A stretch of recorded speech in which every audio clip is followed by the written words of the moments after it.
All right, guys, welcome back to the first Bakes Takes of the 2022 season.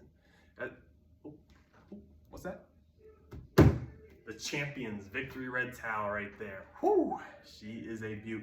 If you see right here, you'll see Luke's name embroidered for the 2020 season. And then, what is that right there? Andy Baker embroidered for the 2021 Fairways and Greens Fantasy Football Champions. Boys, that right there is why we do what we do. That right there is why you stay up late on Tuesdays researching waiver wire claims. That's why you prepped an entire month before this past draft. That's why we do what we do. So you can be the proud owner of the Champions Victory Red towel. Back to the Bakes Takes. All right, so prior to this video, I was starting to put together my power rankings following our draft heading into week one. But I don't know, as I was doing it, something didn't seem right, didn't seem fair. I want to give all teams an opportunity to go out week one, show me what they're made of. I don't claim to know all, be all. I kind of want to see what teams do week one, where everyone's at, and then I'll make a power rankings following week one, heading into week two. I mean, yeah, of course.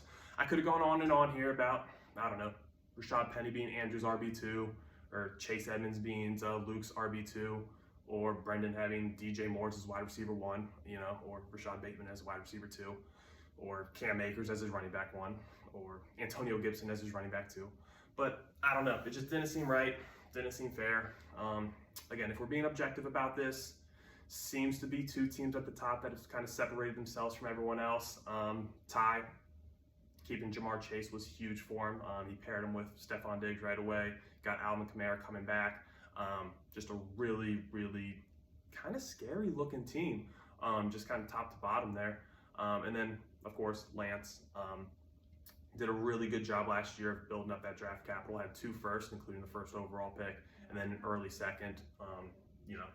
He was able to just construct a really strong team. Jonathan Taylor right off Jump Street, paired him with DeAndre Swift. Just has a really, really good looking team. Those two teams just on paper right now appear to be pretty tough, pretty scary. But again, we're gonna see what happens. We're gonna let them all let all things shake out here week one. Then I'll come back with my power rankings following that week. As far as this year goes, again, things are gonna be pretty similar to last year. Half point PPR. We're again gonna use the free agent budget to claim waiver wire. So everyone's gonna start with $100, and then each week you'll bid on players. Whoever bids the most will then claim that player from that waiver period. I guess new to this year is I guess what we're lovingly calling the Moneyball rule. For weeks 10 through 14, all the weeks following the trade deadline, whichever team scores the fewest amount of points each week will chip in another $10 for payouts. So again, that'll be an extra $50 for payouts, which we have decided will go toward whoever scores the most points in the regular season, most points for. So just to go over one more time, champion this year will receive $300. Runner-up will receive $100. Third place, so the winner of that consolation game, will win $50, their money back. Regular season champ, so the number 1 seed going into the playoffs, will receive $50. And then new this year, whoever scores the most points in the regular season in total will also get $50. Again, I'll go over keepers.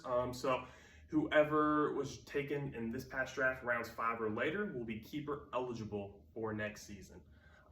So again, and just to clarify, wherever they were taken on draft night, that's the value they'll maintain throughout the year. They can be dropped, pick up, they can be traded.